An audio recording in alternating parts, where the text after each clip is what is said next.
Here's a really quick and easy way to determine if there's any issues with the wiring harness going to any controller module in the vehicle for TCM, ECU, instrument cluster, ABS, you name it. So here's a multimeter. I'm going to go on direct current mode.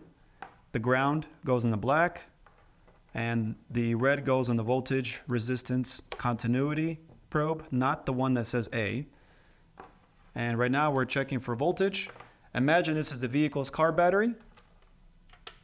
Hook this up, power it on, 12.5 volts.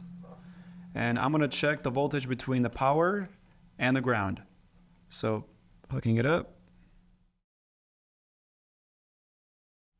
12.5. And the other power,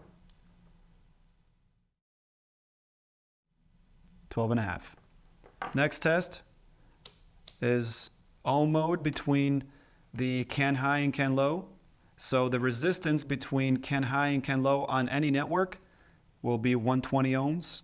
If you're getting anything near that, that means the network is still up and active on this.